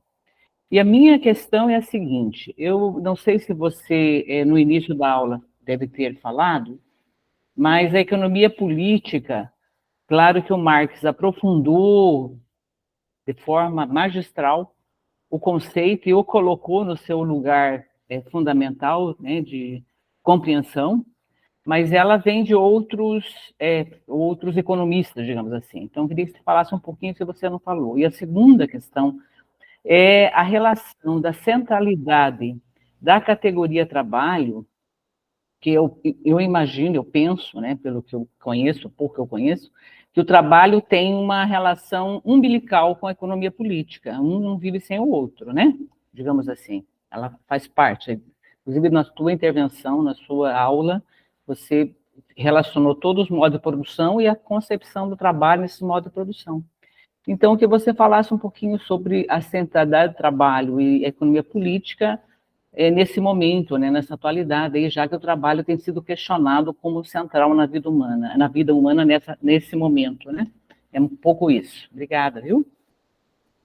Obrigada, Elza. Senival, fique à vontade. Ô, Senival, tinha uma pergunta mais importante ainda. Claro. Se o Londrina vai ganhar ou vai perder do Vitória hoje? Cara, essa pergunta eu passo, viu? Essa foi sacanagem. Mas vamos lá. Primeiro, então, né, respondendo aí pela ordem, o Cláudio Ribeiro, né? Olha, Cláudio, o mundo hoje, ou melhor dizendo, o mundo do neoliberalismo para cá, ou seja, do final da década de 70 para cá, ele está mais parecido com o que descreveu Marx do que o próprio capitalismo, principalmente do período do pós-guerra, do pós-Segunda Guerra Mundial, até ali a época do choque do petróleo. Porque esse capitalismo de antes, do pós-guerra até o choque do petróleo, a chamada época de ouro do capitalismo, a gente teve, por conta da União Soviética, por conta depois da China, por conta do Vietnã, por conta de Cuba, né, antes da Coreia do Norte, a gente teve uma espécie de desenvolvimento de um capitalismo social-democrata, né, que ajudou a amenizar as contradições nos países capitalistas, melhorar bastante o nível de desenvolvimento humano naquela sociedade, e mesmo países como o Brasil diminuir um pouco a sua taxa de pobreza, de miséria, avançou. Óbvio que a gente continuou pobre, óbvio que a gente continuou dependente, né? Mas houve um período de progresso, e a gente tem visto de lá para cá uma certa crise, não só econômica, se aprofundou, quer dizer, quando o Estado começa a deixar de ter tanta influência no capitalismo quanto teve, na economia capitalista, quanto teve no período pós-guerra, a gente começa a ver o capitalismo mais próximo daquele capitalismo do século XIX, que foi da época do Marx. Em relação às experiências socialistas, eu acho que tem muita diferença, acho que tem muitas coisas, acho que a gente precisa estudar mais a fundo, né? Eu acho que tem muita coisas que, vamos dizer assim, não foram previstas pelo Marx e que aconteceram, vamos dizer assim, naquelas experiências. Como eu falei, eu citei uma, né, que é o fato do Marx imaginar, né, dentro da lógica que a gente tinha falado aqui, do como que se dá o processo de revolução dos modos de produção, a partir do desenvolvimento das forças produtivas. Então, por isso ele imaginava que as primeiras revoluções socialistas aconteceriam nos países mais desenvolvidos, do ponto de vista tecnológico, do ponto de vista econômico. E o Lenin, eu acho que foi muito sagaz, eu acho que uma das coisas que o Marx até falou, né, ele falou em vida, que ele não era marxista. Né? E por que o Marx falou em vida que ele não era marxista? Ele não queria que as pessoas, que os proletários tivessem uma visão dogmática do que ele escreveu. Então, o Marx sempre teve essa preocupação. Né? Ele escreveu com base no que ele aprendeu ao seu tempo, né? Com base, inclusive, no que ele aprendeu de outros teóricos, como citou a Elza, mas ele não queria que, vamos dizer assim, os comunistas, né, os proletários, os revolucionários, tivessem uma visão dogmática. Eu acho que o Lenin soube sacar muito bem isso, né, ao desenvolver essa tese, por exemplo, do imperialismo, ao desenvolver a tese dos elos fracos da cadeia capitalista, que de fato é o que aconteceu. Agora, eu acho que é o seguinte, a gente tem que entender que toda a experiência revolucionária, ela comete erros, né? O capitalismo, ele não foi uma revolução que ela já começou pronta e acabada, que ela evoluiu linearmente, né, do feudalismo para o capitalismo que a gente tem no século XIX, né? Foram 3, 4 séculos de transição do feudalismo para o capitalismo, cheio de idas e vindas. A Revolução Francesa, por exemplo, ela começa em 1789. A gente viu que lá, a Comuna de Paris, que foi a primeira grande tentativa de experiência socialista, de revolução socialista, é de 1871. A França, para consolidar o capitalismo dela lá, ela levou um século. Né? E quando vários outros países já eram capitalistas. Então, eu acho que a gente tem que entender que eu acho que muitos dos erros que foram cometidos ali não são erros do Marx, na minha opinião, são erros de quem fez a luta concreta. Eu costumo dizer o seguinte, né, para o pessoal que não conhece, Tem gente que acha que o Capital é um livro sobre comunismo. O Capital não é um livro sobre comunismo. O Capital é um livro sobre o capitalismo. E o Capital tem 3 livros, muitas páginas cada livro. Enquanto que o Manifesto do Partido Comunista é um livrinho pequenininho. Se você pegar outras obras do Marx, como Crítica ao Programa de Gotha, é pequenininho. Se você pegar lá mesmo Guerra Civil em França, onde ele analisa a Comuna de Paris, ela também não é tão grande. Ou seja, o que o Marx escreveu sobre socialismo é muito menos do que ele escreveu sobre o capitalismo, né? E por que Marx fez isso? Porque ele entendia que a construção da sociedade socialista era uma tarefa de quem vivesse aquele momento. Não era uma tarefa dele ou do Engels, né? Então eu acho que a gente precisa ter essa clareza. Eu não sei se eu consigo te responder, mas o que eu vejo é o seguinte: acho que nós hoje, né, estamos num país capitalista, a exploração de mais-valia continua, processos que eu expliquei hoje aqui, como concentração, centralização de capital, continua, a tendência do capitalismo de ter crises cíclicas, que é uma característica do Marx que eu não abordei aqui, ela continua. Então, acho assim, eu diria que um percentual enorme do que o Marx escreveu sobre o capitalismo no século XIX, ela continua, na sua essência, válida para o capitalismo atual. Não tenho absolutamente dúvida disso. E em relação à experiência socialista, algumas coisas, durante a fase, pelo menos, inicial do desenvolvimento do capitalismo na Rússia, aquela fase ali dos planos quinquenais, da era Stalin, por exemplo, ali se mostrou, foi a época que um país mais cresceu em toda a era da humanidade.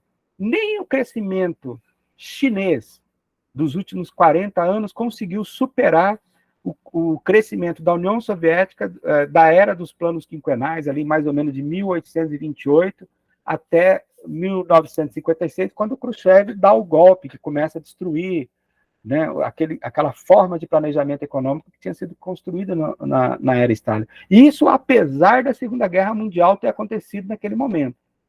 Nenhum país conseguiu sair do que era a Rússia antes de 1917 e se tornar a segunda potência mundial em tão pouco tempo. E hoje, né, em que pese a forma de desenvolvimento da China ser muito diferente da forma de desenvolvimento da União Soviética, porque é uma forma mais aberta, é uma forma mais integrada ao mercado mundial capitalista, com empresas multinacionais estrangeiras, inclusive dentro da China, mas a China tem muito Estado, tem muito planejamento econômico, e é o país que mais cresce no mundo inteiro nos últimos 40, 50 anos. Então, eu acho que, apesar de todos os defeitos que as experiências socialistas concretas tiveram, né, eu acho que elas demonstraram mais êxito que das experiências capitalistas.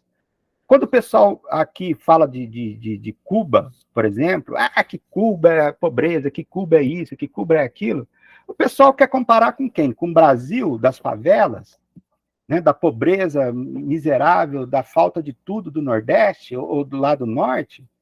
Eles querem comparar com os Estados Unidos, com a Europa, com o Japão, com o Canadá, aí que eles querem comparar Cuba.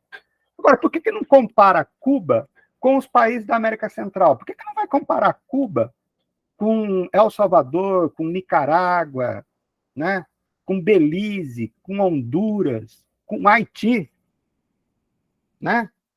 Então, se a gente vê o grau de desenvolvimento humano, né, de uma sociedade que praticamente não tem analfabetismo, foi talvez o primeiro país do mundo a erradicar o analfabetismo, um país que tem um nível de saúde excepcional, né? Enfim, sabe, eu acho que a gente precisa fazer as comparações corretas, e se a gente compara Cuba com qualquer outro país, o antes e o depois de ser socialismo, mas comparando Cuba com os países ali do seu entorno, a gente vai ver a grande diferença favorável ao socialismo, né? Então, acho que é por isso que eu tenho convicção plena de que Marx mais acertou do que errou, e eu desafio qualquer liberal, capitalista, burguês a vir debater comigo, porque se tem uma coisa que eu entendo é economia. Tá? Mas vamos lá. O CRIST, essa questão da mais-valia relativa, né, e mais-valia extraordinária, até não entrei muito por uma questão de tempo, vocês vão ter oportunidade de aprofundar isso lá no curso nível 2. Mas vamos lá, respondendo, para não deixar sem resposta, acho que é importante responder.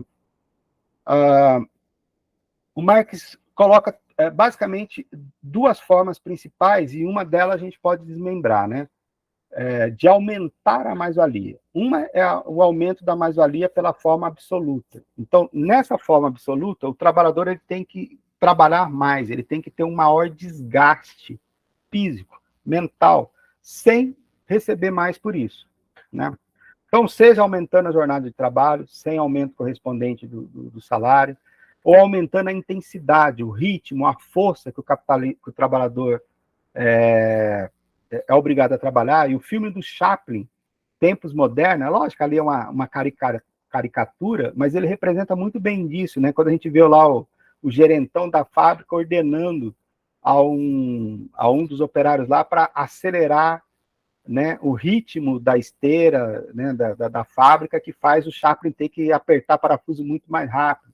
Ou, para quem assistiu o filme A Classe Operária Vai ao Paraíso, a gente também tem uma representação ali de como que se dá essa busca, né, de aumento da mais-valia relativa pela intensidade do trabalho, né? Aumenta do ritmo, da velocidade com que se trabalha, ou então a força física. Tá? Essa é uma forma, né, que o Marx chama de mais-valia absoluta. Então, o que acontece na mais-valia? Você aumenta o tempo de trabalho excedente e você diminui o tempo de trabalho necessário, né? Ou mantém o tempo de trabalho necessário e aumenta o tempo de trabalho excedente, mas sempre aumentando o desgaste físico do trabalhador. Na mais-valia relativa, não há um aumento do sacrifício físico, do desgaste mental do trabalhador. Por quê? Porque é introduzido alguma tecnologia que facilita o trabalho, alguma tecnologia que aumenta a produtividade do trabalho, né? Torna o trabalho mais leve, o trabalho mais preciso, e isso aumenta a produtividade. Então, na mais-valia relativa, necessariamente você mantém a jornada de trabalho, você diminui o tempo de trabalho necessário, já que o trabalho é mais eficiente, é mais produtivo, e você aumenta o tempo de trabalho excedente. Então, digamos, numa jornada vamos imaginar que fosse 10 horas, né? E antes fosse 5 horas de trabalho necessário, 5 horas de trabalho excedente. Se aumenta a produtividade do trabalho com a tecnologia nova, de repente cai ali para 3, né? O trabalho necessário, tempo que o trabalhador precisa, né, para gerar seu próprio salário, e aumenta para 7 o trabalho excedente, o tempo, a mais-valia, o mais-valor, o sobrevalor, né? Então, você sai de uma taxa de mais-valia de 50% antes, que era 5 horas para uma coisa, 5 horas para outra, para uma taxa de mais-valia de 70% para uma coisa, 30% para outra. Então, isso vai dar 233%, né? Então, é uma forma de aumentar essa mais-valia. O Marx chama de forma relativa, porque não aumenta a jornada de trabalho, não aumenta a intensidade do trabalho, mas o trabalho é facilitado por uma maior tecnologia. Só que essa mais-valia relativa, o Marx também separa ela em duas. Eu chamo de caso geral e caso extraordinário. No caso geral, é quando os capitalistas desenvolvem uma tecnologia que aumenta a produtividade naquilo que o trabalhador consome, né? Na produção de alimentos, na produção de vestuário, no transporte, enfim, na saúde, na educação. Então, com isso, barateia a cesta, né, o conjunto de bens e serviços que o trabalhador precisa para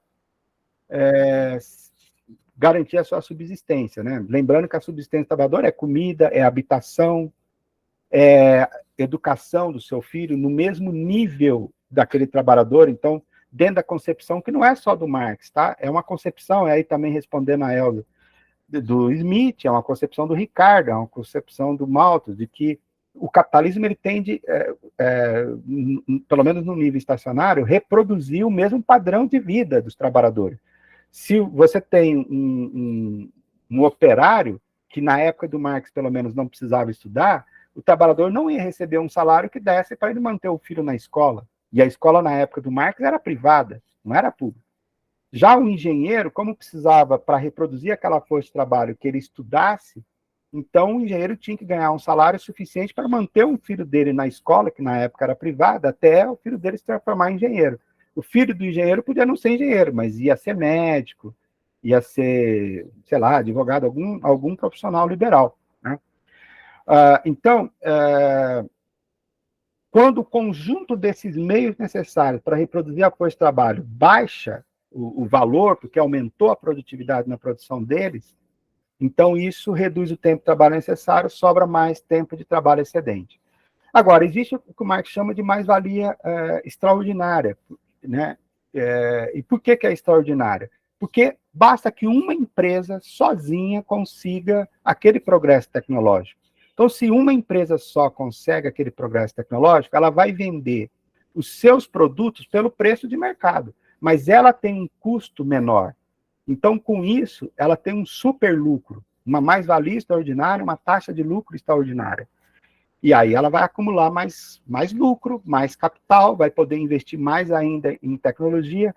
O fato é que no capitalismo, algumas empresas elas estão sempre conseguindo esses lucros extraordinários, essa mais-valia extraordinária, porque elas estão sempre na vanguarda da tecnologia. Outras empresas não conseguem acompanhar esse ritmo. Por conta disso, no passar do tempo, os preços vão caindo e superam os custos das empresas menores, e elas acabam, mais cedo ou mais tarde, ou falindo, ou sendo adquiridas pelas empresas maiores, ou acontece até fusões.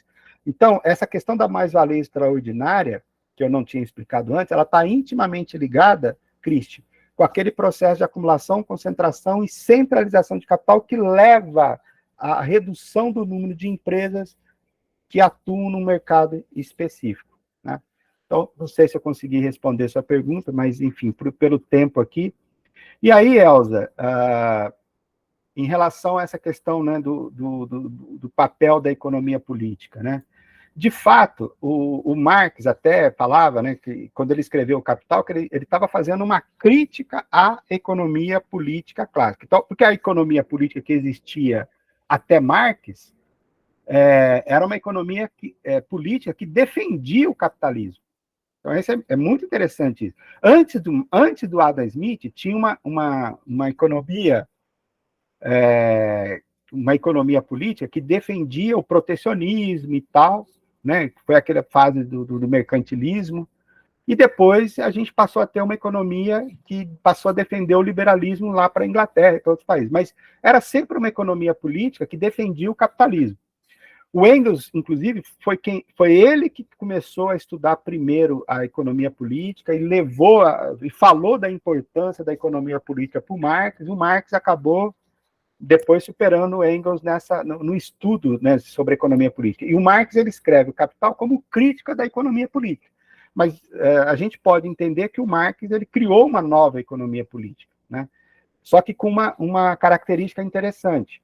Ele pega a teoria do valor trabalho, né, de Smith e de Ricardo. Então, a categoria trabalho, Elza, você percebeu muito bem na minha fala e na apostila, ela é central para o Marx, né, em todos os meios de produção. Até porque, se a gente voltar lá na filosofia, e também em Estado e Classe, a ideia do Marx é que o próprio ser humano, enquanto espécie, vamos dizer assim, enquanto ser, ele evolui com o trabalho. O ser humano não só faz evoluir as forças produtivas, o ser humano se evolui, ele evolui a si mesmo, ele evolui o seu conhecimento, ele evolui, enfim.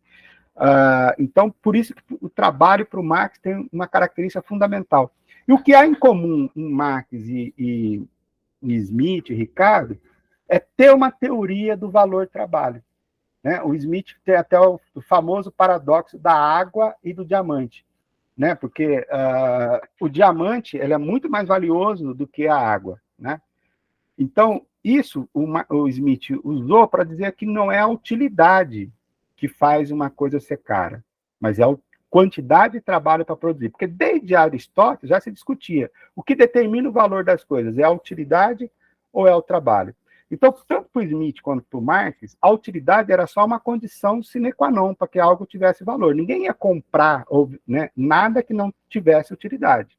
Mas não é a utilidade que determina o valor, né? É o trabalho.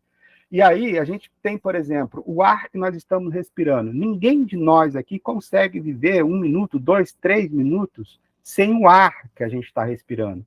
Não há absolutamente nada mais útil para nós, seres humanos, do que esse ar que a gente está respirando. Quanto custa? Qual é o valor disso? É de graça, porque a natureza fez para a gente. A água. A gente paga pela água. Mas peraí, a gente paga a água ou a gente paga o trabalho de alguém que foi lá, pegou a água, transportou do rio para a cidade, purificou aquela água, canalizou ela para a gente, ou que pegou, furou um poço, engarrafou ela e levou para a gente para vender no... A gente paga por esse trabalho, que é, né? Porque é mais barato para nós comprar essa água que foi tratada por alguém, distribuída por alguém, do que a gente ter que... Se eu quiser ir lá no Igapó, eu vou lá, pego a água do Igapó, filtro ela, fervo ela, jogo um clorozinho para matar os micróbios, e eu tenho água sem precisar pagar para a Sanepar. Mas é mais barato eu pagar para a Sanepar do que eu ter esse trabalho todo, né? Então, mas como que a teoria ortodoxa moderna, ela resolveu acabar com essa história do Smith, do Ricardo, de colocar o trabalho como centralidade, né? Ela fala o seguinte, olha, o diamante é caro porque ele é escasso, a água é barata porque ela é abundante. Então, a ideia deles é o seguinte, cada unidade de água que você consome por unidade de tempo, ela vai diminuindo o valor, a utilidade que você tem por ela. Chega uma hora que você não quer, você não aguenta mais beber água. Até cerveja, eu pelo menos sou assim, vou tomando, chega uma hora que eu não aguento mais, eu largo, né? Ou um vinho, qualquer coisa assim. Então, como diamante, dificilmente alguém vai conseguir ter em quantidade suficiente para falar, não quero mais diamante, é por isso que ele seria valioso. Então, eles criaram esse mecanismo, né, para tentar justificar que o trabalho não é o elemento mais importante para determinar o valor das coisas, ao contrário do pensamento de Smith, Ricardo e Marx. E tem muita gente que acha que essa substituição do homem pela máquina, né, essa informatização, e isso vai eliminar o trabalho na sociedade, que a gente vai ter uma sociedade capitalista sem trabalho. Gente, não existe sociedade, nunca vai poder existir uma sociedade capitalista sem trabalho, porque sem trabalho não existe sobrevalor, não existe mais-valia. Né? Só vai existir o capital constante, e aí não vai ter a geração de excedente para ser explorado. Então, o que pode acontecer é você ter uma sociedade onde uma parcela cada vez maior da população é excluída até que essa sociedade seja inviável politicamente. Nós estamos muito longe, infelizmente, de ter um nível de desemprego, um nível de exclusão de trabalhadores do trabalho a ponto de destruir o capitalismo. Mas, olha, só quem nunca estudou economia de verdade, sério, nunca estudou principalmente, e aí é interessante que a gente não está falando só do Capital, do Marx, a gente está falando de Smith, a gente está falando de Ricardo, ou seja, capitalistas também, né? Só quem não estudou esses caras pode imaginar um capitalismo sem trabalho humano, sabe? Sabe umas doideiras que a gente vê aí, outras correntes tratando, essa ideia de fim do trabalho, não vai existir fim do trabalho, nem no socialismo, o trabalho vai se modificar, vai mudar, vai ser um trabalho mais intelectual, um trabalho mais artístico, né? Menos trabalho braçal no socialismo, no comunismo. Mas o trabalho é uma característica do ser humano enquanto ser, enquanto espécie. Então, o Marx, né, até no comunismo, o Marx fala, vai existir trabalho. Não vai ter um trabalho obrigatório, que a gente tem hoje no capitalismo, ou que a gente teria numa fase inicial do socialismo, de transição do chamado capitalismo para o comunismo avançado, né? Vai diminuir o trabalho braçal, né? o trabalho intelectual, ainda que esse trabalho intelectual, né? E aí a gente tem um Cláudio Ribeiro aqui, que é um músico, que é um poeta, com certeza tem outros camaradas aqui que também são poetas, que são músicos, que são escritores, né? A gente tem aqui em Londrina um camarada que é escritor. Então, tem outras... esse tipo de coisa está na alma. A alma, acho que não seria... Mas são coisas intrínsecas ao ser humano, essa capacidade de criar, de inventar, né? de produzir. Isso... na concepção marxista, não vai desaparecer nem no comunismo avançado, que dirá no capitalismo. Bom, acho que espero ter respondido aí todas as perguntas que foram feitas. Não sei se atendi. Excelente, Sinival. Então, camaradas, eu gostaria de agradecer ao Sinival novamente, né? Eu gostaria de agradecer a presença de todos. Deixa eu só fechar aqui, só um instantinho.